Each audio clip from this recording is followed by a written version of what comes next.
Welcome to The Business Behind Your Business, the podcast where we delve into the financial strategies and insights that drive success for small and medium-sized business owners. I'm your host, Paul Sweeney, and in each episode we bring you expert guests who share practical advice, real-world experiences, and actionable tips to empower you on your business journey.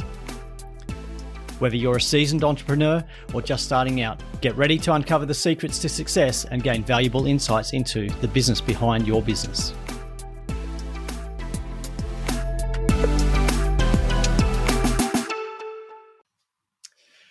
So is it really possible to build wealth and freedom without quitting your day job or sacrificing your family life? Today's guest has done just that, and he's here to show you how. So welcome to the Business Behind Your Business podcast. I'm Paul Sweeney, and each week we're bringing you practical strategies, real stories to help you build a business and life by design.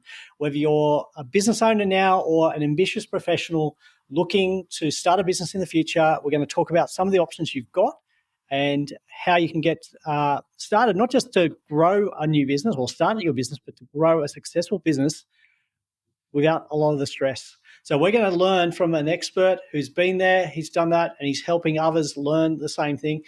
Okay, so in this episode, you'll discover how to start building something of your own while you're still working in a 9-to-5 job, some of the benefits of investing in assets that aren't tied to your time, and the 3 things that you're going to need to get right for a successful side business without risking career or family life.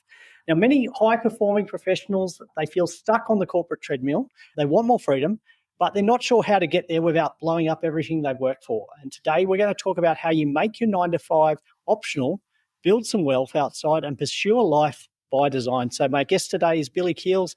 He's a former executive. He's worked directly with Bill Gates, Michael Dell. He's run a 100 million plus business unit across EMEA at SAP. And he's since reinvented himself as a private equity entrepreneur, a best-selling author, and host of the top 1.5% globally ranked Going Long podcast with over 550 episodes. Billy's real superpower, it's helping high-performing professionals escape the golden cage of corporate life without blowing it all up. So he's lived the journey. He's gone from corporate global boardrooms to building generational wealth on his own terms, and he's here today to share his blueprint for freedom with us. So Billy, look, you've had a very successful and enviable career, and we are thrilled to have you on the Business Behind Your Business podcast.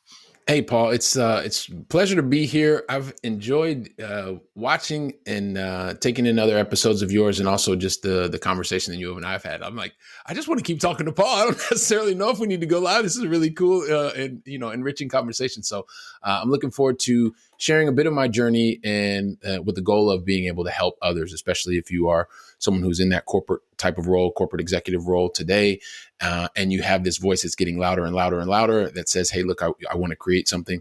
My goal is that a bit of my journey can help you to get to listen to that voice and to be able to take the appropriate action and hopefully get to your goal much faster than I got to mine.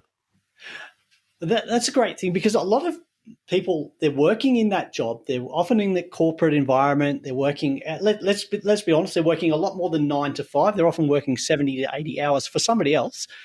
But they've always got that nagging thought that I should start a business. I should grow something that I'm in control of, something for me that's going to help me build up assets without having to turn up 9 to 5 or jump on a plane and, cross the globe in that corporate environment. You've been there. What was the trigger for you? You had a very successful career, lots of great stuff going on. What was the trigger for you to say, hey, I need to change something? Yeah. And I definitely am going to answer that question. I think the one thing that it's really interesting, right? Because I like stats. I worked in sales and sales leadership for the better part of 26 years, right? And in the corporate career that I had. But what I started reading more articles and looking up information, and I recognized there was this Fortune magazine article that said 41% of employees have a side gig. I like to call it side hustle, a side business eventually. And so I start realizing that in that 41%, like, you're not alone if you start thinking, hey, look, I have a high paid job. I'm enjoying it. And there's this voice, as I talked about, that's getting louder that says, hey, look, I want to create something. And so today as I work within that 41%, and it's the wage earners that are typically in the area of like $200,000. They're in the highly visible type of role. Like you can't just hide because you're making a lot of salary. You probably have great benefits. You've got a nice car. You've got the great insurance package. And so it's not easy to hide. And at the same time, you want to be able to do something else because you have this curiosity and you want to explore the curiosity. And at the same time, you want to protect what you already have in terms of the benefits. You like your job. Like I always liked my job in corporate. And you and I were talking about this in the beginning. And maybe we'll come back to that. I didn't leave corporate because I didn't like it. I always liked it. There were things that had nothing to do with corporate. It was more about health and health related to loved ones that was the catalyst to say corporate life was great, but I'm not going to go back to that. So just kind of like that as a precursor. But the thing that really made me decide that I wanted to do something else, and I think a lot of times either you're running towards pleasure or running away from pain. Unfortunately for me, it was a painful event that made me realize that the corporate life was a good life, but it was one that I got out of whack. And what I mean by that is, like I grew up in a household where I watched both of my parents work 2 jobs most of the time just to make ends meet, to like pay bills. And so growing up, Paul, I thought that if I got good grades, because that's what my parents told me, I had to get good grades, I had to go out and I had to go to a good school and I had to get a good job and make good money. And I thought that making money was going to solve the problems that I saw my parents struggling with growing up. So go out, do the things my parents told me to do, get a good job, make money, and it will solve all problems. Well, the challenge with that was that worked up until a certain point. And then I got married and then we had kids. And I realized like I wanted to be a very present father. And so present meaning physically present. Later on, I realized there's something that's even more important than being physically present. And we'll probably come back to that. But here's the hint. It's being mentally present. But when I missed, so there was a thing that happened. There was a business meeting that took place. And I'm based here in Barcelona, Spain. I worked for, the German software company that you talked about before, SAP. I worked for them for 16 years. And there was this really big business meeting that was happening with execs and clients and partners. And that was taking place in Germany. And so on the morning of my son's third birthday, I actually took a flight to Germany to attend a business meeting instead of being at home for my son's birthday party that evening. Now, I did see my son, so it wasn't like a big thing. And the reality is my son didn't even remember this. I've told this story a million times, and my son was like, I don't remember if you were there or not, but I remembered it.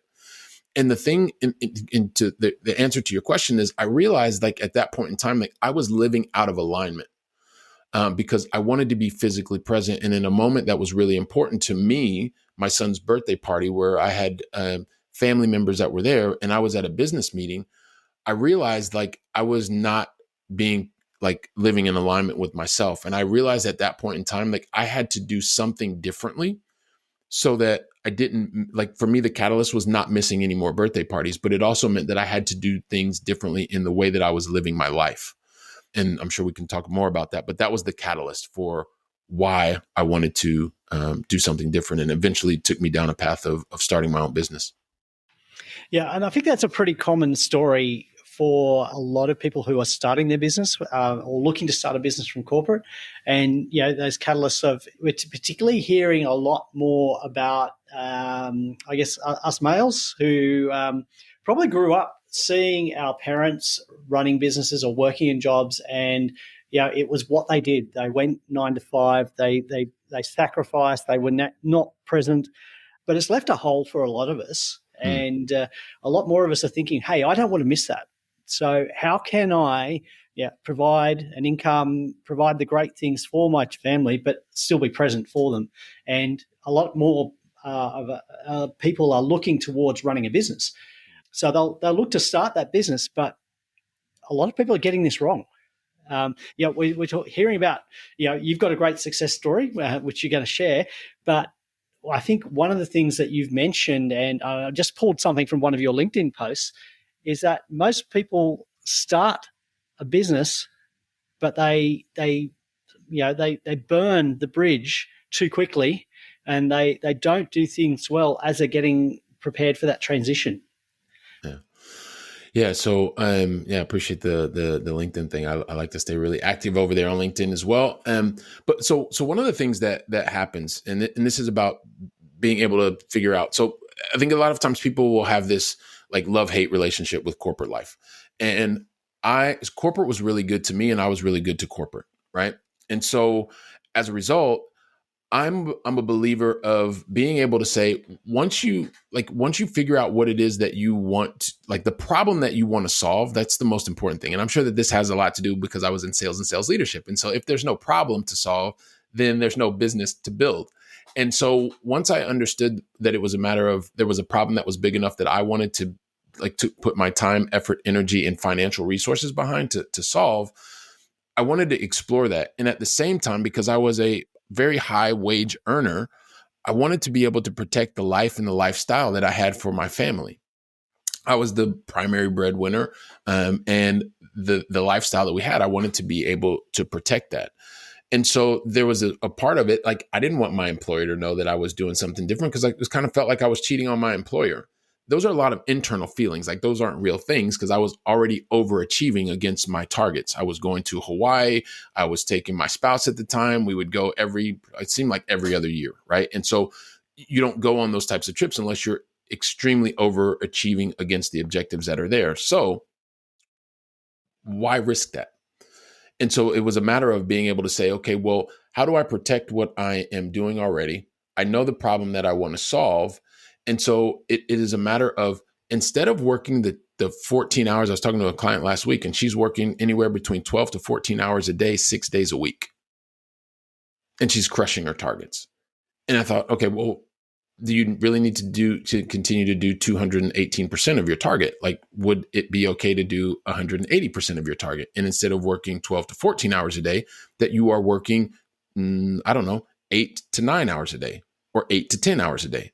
The difference is only 2 hours a day, but that 2 hours a day for those same 6 days a week, that's 12 additional hours that you can do something else with. You can help to solve that problem. Or maybe you want to even just have more time for self-reflection and understanding really where you are in life or just care for yourself.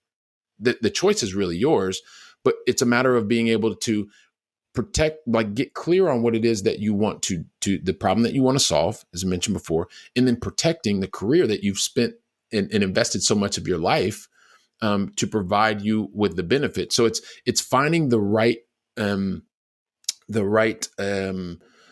way to focus more of your time, effort, and energy on fixing the problem that you want to solve with your business and being able to protect the role that you have.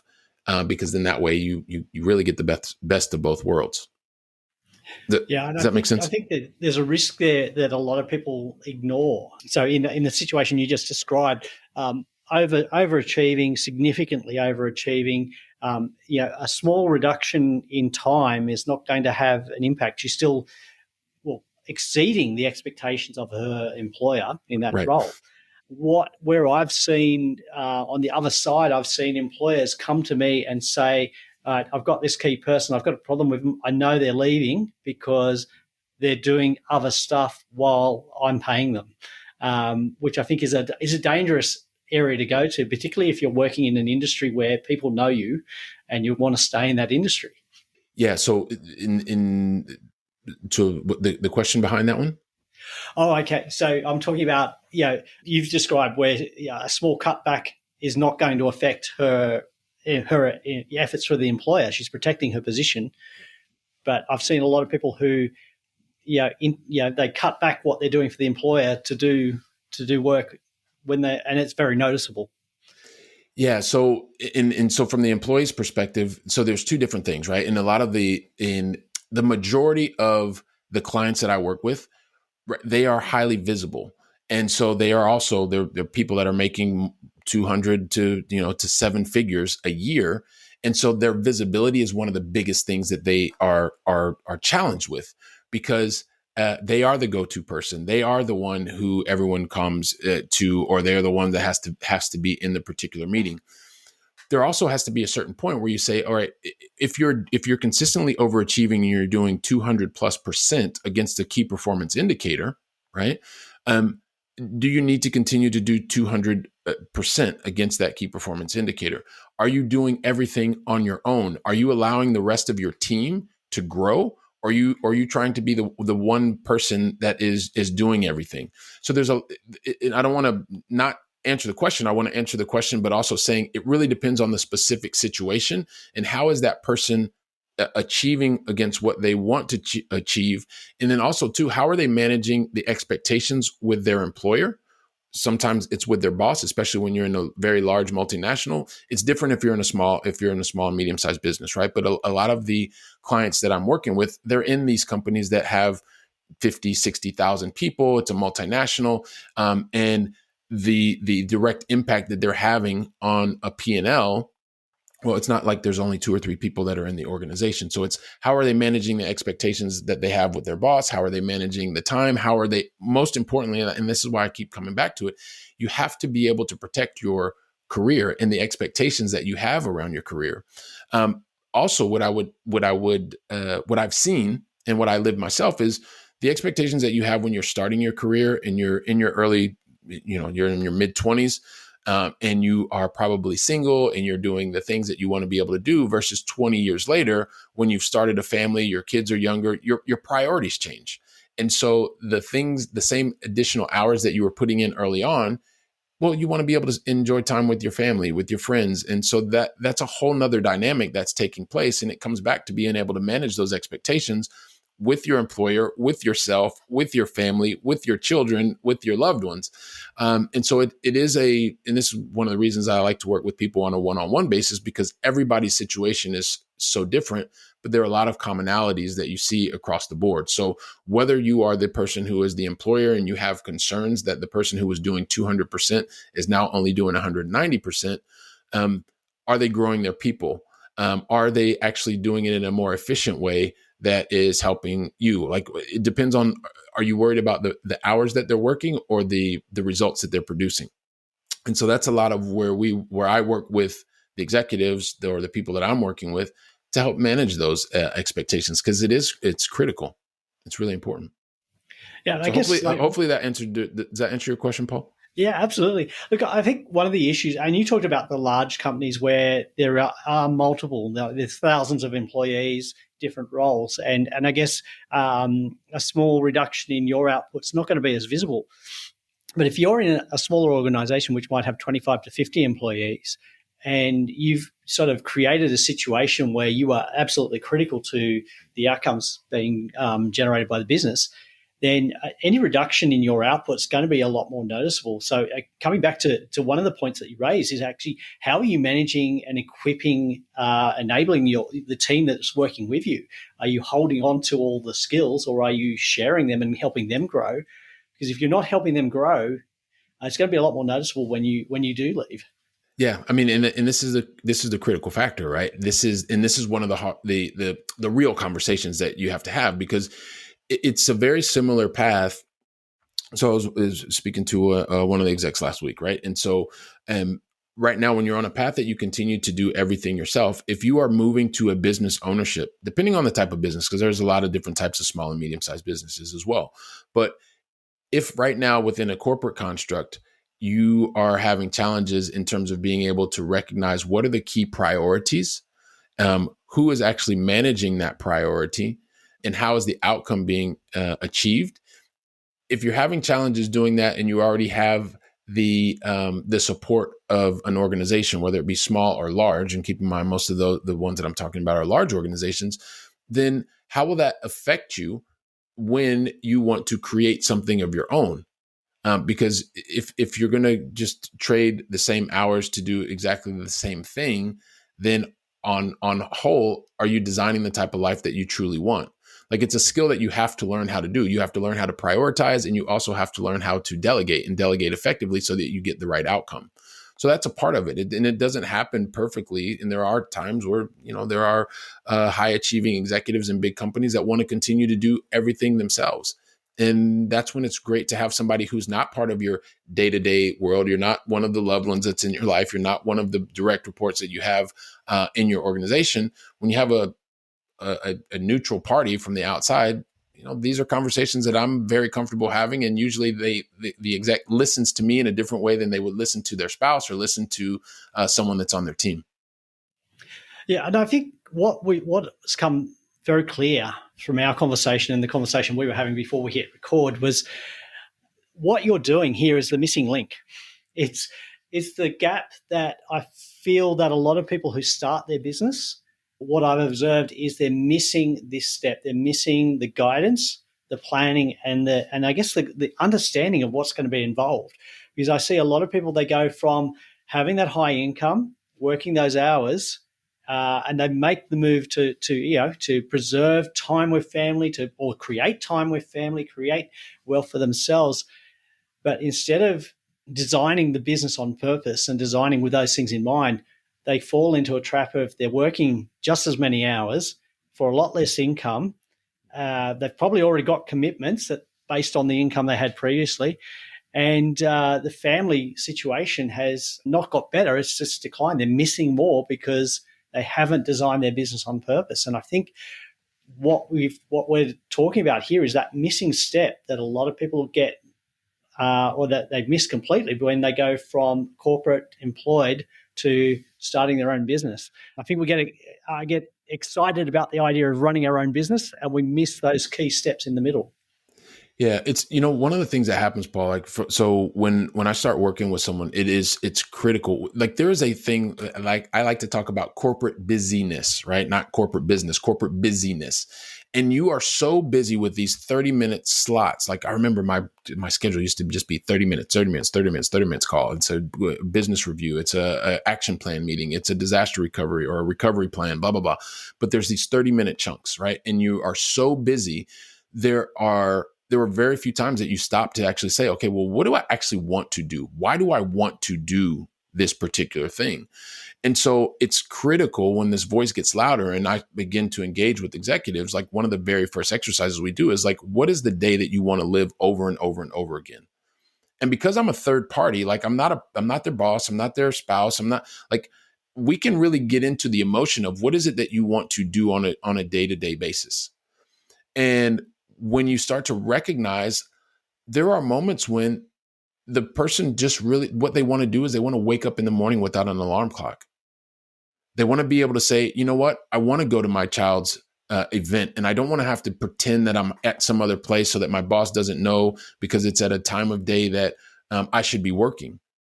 And when you have that freedom to choose those things, there's also going to be, you can't get something for nothing. So if you get to go to your child's game at 3:00 on a Tuesday, or you want to go meet a friend at 10:30 for coffee, well, there's something that you're going to have to do as a result of getting that time.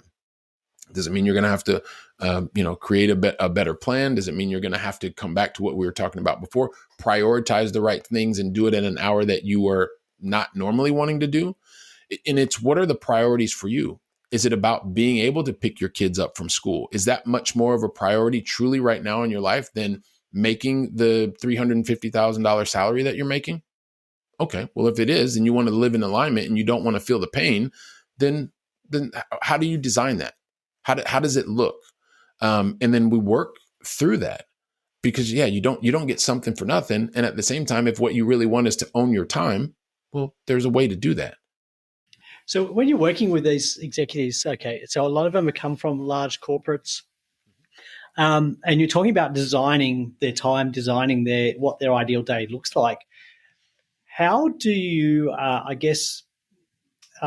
deal with a situation where they've come from corporate, where they have all the resources and all the departments at their disposal, to basically being the team of one? Yeah, this is the classic.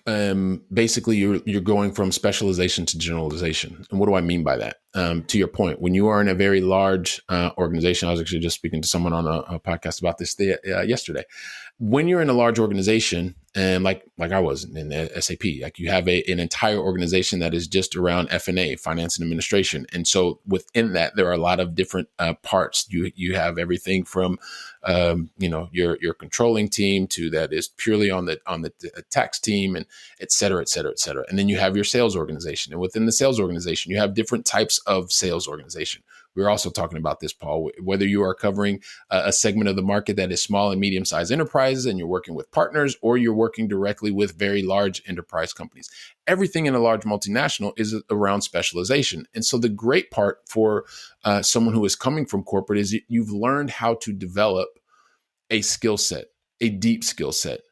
And the reality is when you then move from everyone has a particular role and a particular specialization, you've learned how to interact with those different departments. So you do play with a bit of an advantage, because now when you start to recognize when you're building your own small business, it's about what are the skills for it. We always start with what are the skills that are transferable? Which skills do you already come to the table with?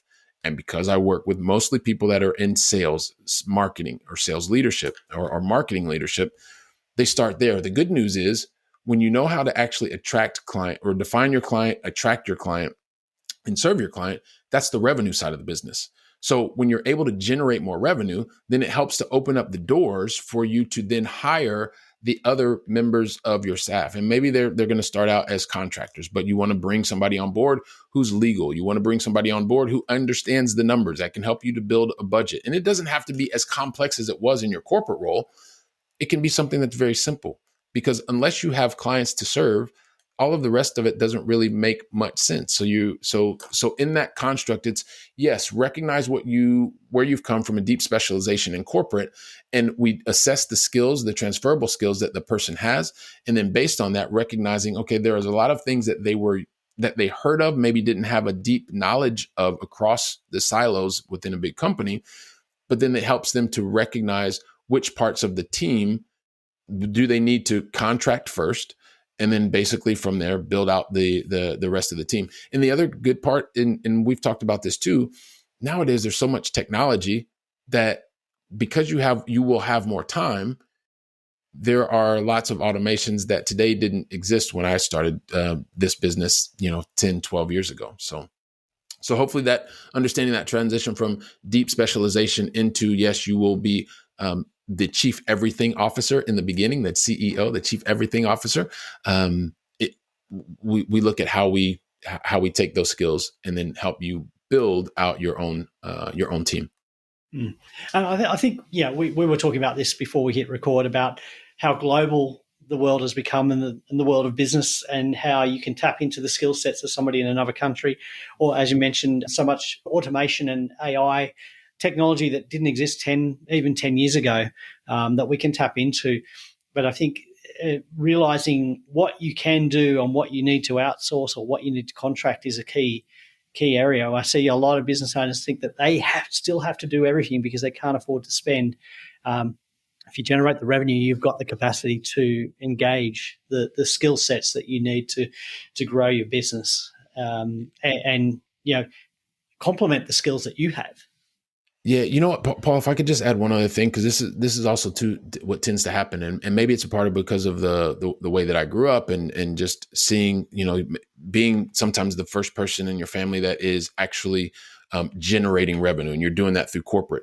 There's a tendency that I've seen in working with my clients is that when you make money, you just want to store the money, because there is I'm making money, my business is becoming profitable. At least you believe it's becoming profitable because you see more money in the bank, and that money in the bank starts to give you this sense of safety. But the reality is, if the money is just growing in the bank because this new business venture is starting to take off, but you're not actually building out members of your team, you're just working more hours. And you have to realize that the money is energy that will allow you to get to the life and the lifestyle that we designed in step one.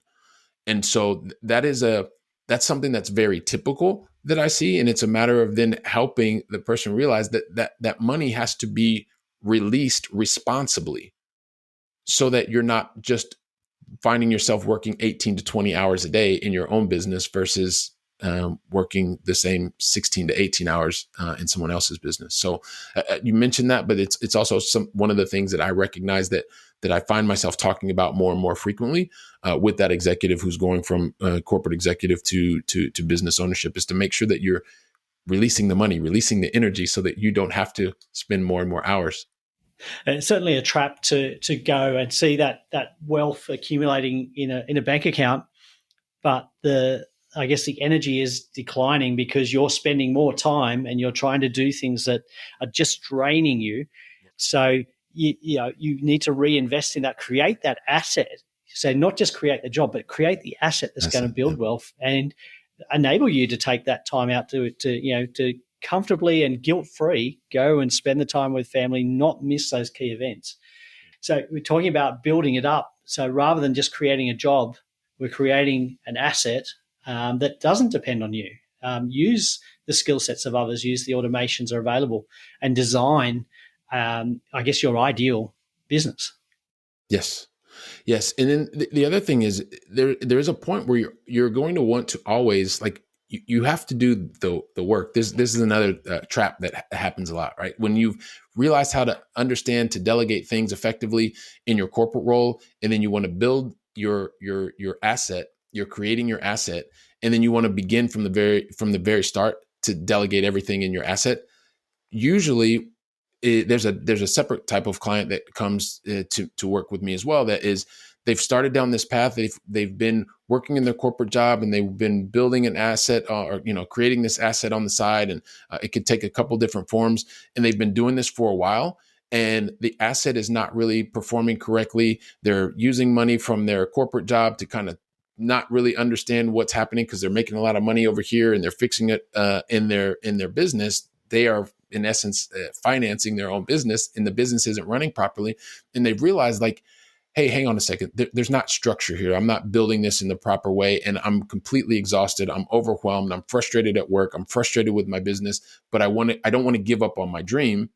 So it's, how do we then reset and figure out, okay, what exactly needs to happen, and how can you get close to the business to really understand it truly, this business on the side that you're building? Because once you actually get an understanding for it, then you can see how it functions, and then you get the right the right contractor or the right person to then take that over. So that I guess that's one of the things that I would also caution against. And if you're watching, or as you're watching now, is to say, don't delegate everything too quickly, because you need to understand it, and especially if you're getting started in the beginning. Get close enough to your business that you understand what is happening. And then once you have a clear understanding, then you begin to contract. Even if it's not your area of specialization, at least understand what is there. It will help you to ask the right questions so that you know exactly what talent or what skill you're hiring for. Yeah, look, I would say that what you're describing is, in a way, informed delegation, as contrast to what I often see in a lot of businesses, where it's a form of abdication or hope that they've just spent some money, got a resource, and hoping that it's going to work the way that they think it's going to work. But understanding what's involved helps you make a better decision about who to engage and what the outcomes you're looking for. Yeah, and there's humility that comes in that. Because, and it goes back to one of the things you were talking about before, and this is, working with clients. This is one of the things that you see over and over is, when you are in your corporate role, you are the specialist. You are the one who knows every single thing, and the questions that you ask are usually informed over an area of specialization that you already have. When you're moving outside of an area that you don't have specialization in, it's almost like one of the things that I see that happens frequently is you don't want to ask. But this is where it's really important to leverage that skill, that transferable skill. You're strong with asking the right questions at the right time and recognizing that now you don't understand the area. And so you want to use that skill of asking questions, especially when you don't understand. It may feel different. However, using that superpower to uncover areas that you are less familiar with, it will help you be more informed so that later when you are hiring, you know what you're hiring for. So I want to give a real life, because it's something that happens very frequently, especially when you're coming from specialization and you're going to the chief everything officer, and we lose sight of that. And I want to just shine a light on it, because it's a superpower that can be used to actually help you make your own side business more effective, so that you are not working so many hours over the period of time. Upfront, yeah, you're going to need to invest the right amount of time. But then ultimately it's so that you can find the right skill set to take over a particular task. Yeah, I love the way that you phrase it in terms of humility and asking the right questions to learn and understand. Because I do see a lot that come from corporate. They've got the expectation that I have come as the expert, the specialist. I don't want to appear weak by by letting people know that I don't fully understand what's going on here, or that I'm dependent on them to provide the outcome. So asking the correct questions, I guess admitting that you don't have that skill set is a key to moving forward. I mean, it's absolutely key, and it's one of the reasons that you, as you walk into business ownership, you understand more and more that it is about. I mean, and this is going to sound redundant, but it's the same skill set that help you become the great corporate executive that you are today. You surround yourself with people that have more skill than you, but it's in an area of specialization. It's use that same transferable skill, but as you're creating an asset for yourself. I mean, it's a really simple thing because you're using the same skill set. You're just using it in a different environment. And that's a large part of the, the one-on-one work that we look at is what is a specific scenario and how can you use that scenario to create and leverage the asset that you're building today.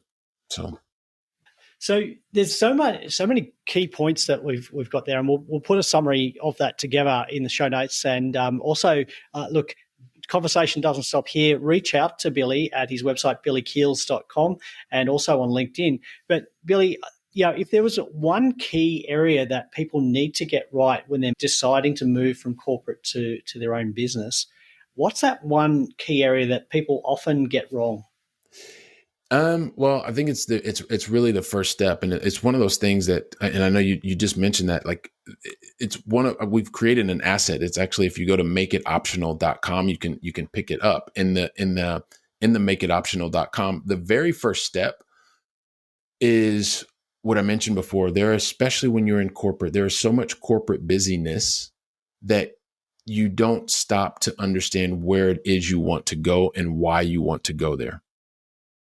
When you have clarity of what you want to do, it makes every decision that you make, it makes it easier because you know what you're saying yes to, you know what you're saying no to. It helps you to actually figure out where are your strengths? How do you lean into those strengths? And then what are you going to need to do in terms of surrounding yourself with the right skill set so that you can successfully get to your end goal, which is the destination. So everything in my world starts with clarity. And so if you've ever struggled with that, like I said, you can go to makeitoptional.com, pick that up, and you can find out. And Paul, since you mentioned it, the LinkedIn piece, I've always found that it's useful if you reach out on LinkedIn, and when you do, because I know you're coming from Paul's community, just let me know that you've already listened to Paul and I have a conversation here, and it just makes the conversation much easier. So. Absolutely. Some great resources, some great tips. And I love the first step. Start with the first step: clarity, design, purpose. You can move beyond 9 to 5. And look, the people that are hearing this and really scratching that itch about, I want to do something, they're working more than 9 to 5. We know that. Yeah. Let's build that asset, create something on the side or something to move to, but create something, build the wealth and the freedom and design the life that you want to live. Billy, you've given us a great starting point. It's now up to us to take that advice and move forward with it. Thank you for sharing with us on the business behind your business. And look, if you're listening to this, don't be selfish. Don't hold this to yourself. Share this with somebody else who's going through this journey or needs to hear this message as well. And make sure that they reach out to Billy and his team and grab a hold of those resources that we've mentioned. They'll be in the show notes. The links will be there. So you can find them in the show notes or on the businessbehindyourbusiness.com website. And look, we are so grateful for what you've shared with us today, Billy. It's absolutely foundational, and we want people to start their business on the right footing so that they can grow a great business that gives them and their families freedom. Thank you, Paul. That's a wrap for this episode of The Business Behind Your Business. We hope you found today's discussion insightful and valuable for your business journey. Before we go, don't forget to subscribe to our podcast on your favourite platform. Share it with fellow business owners who could benefit, and send in your burning questions because we love hearing from you. Missed any of our previous episodes or looking for additional resources to help grow your business? Head over to our website at thebusinessbehindyourbusiness.com. There you'll find our full archive of past episodes along with show notes, transcripts, and links to valuable resources mentioned in each episode. Your journey to business success continues at thebusinessbehindyourbusiness.com. Until next time, stay inspired, stay informed, and keep building the business of your dreams.